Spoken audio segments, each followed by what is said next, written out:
Hi guys, so this is Hester Ball. Yun. Hester Ball. Okay. O, paano laruin? So you put the red ball in one side and you have to throw the black ball, but you can only throw it in the other side.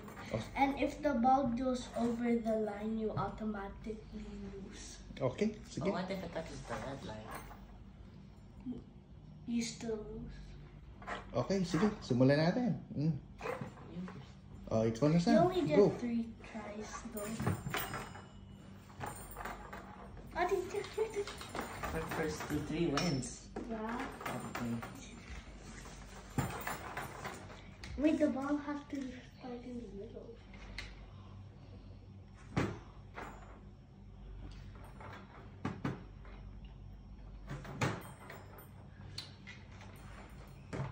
No, didn't you say that if the black one goes inside, then you lose? Oh yeah. Alright. So 0-0. First 3 wins. So, ano na i-score? 1-0 na. 0-0. 0-0. If it touches the black one, then it loses. Hold up, it But if didn't. it touches the red one, then it can happen.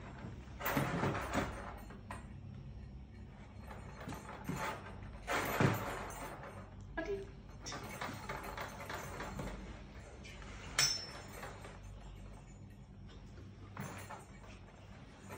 I thought you can't move it. The first. O, yun. 1 Pumasok. point, 1 point. Pumasok, ha? Okay. For me.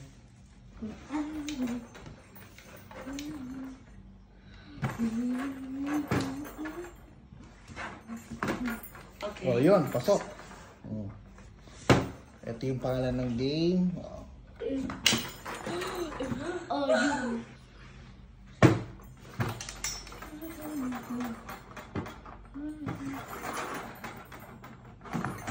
O, yun. Pasok. I don't wanna...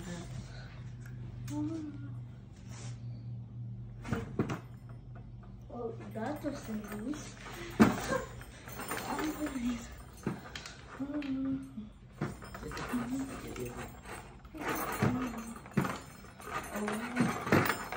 Okay.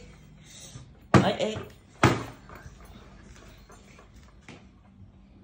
Okay, you cannot touch the red ball. Pasok. O. 2 points for me, 2 points for you, right? So 2-2. Yeah. Oh, remember you said you can move the first one? The black one has to be in the middle. No, you can move it. In the first one. Yeah. Oh, perfect. We love different. Yeah.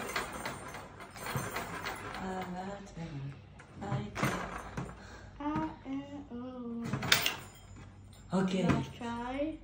Yes. O, pasok. I Galing. won. Oh, so ano masasabi niyo sa games? It's good. Challenging? Not really. Okay. The only thing that surprised me is that we had to use a table. Okay. So ano sasabihin mo? Like, comment, subscribe, and follow us. Tungkol saan yung vlog natin? I don't need to. Tungkol sa Hesher Ball. Hester Ball. Okay. Okay.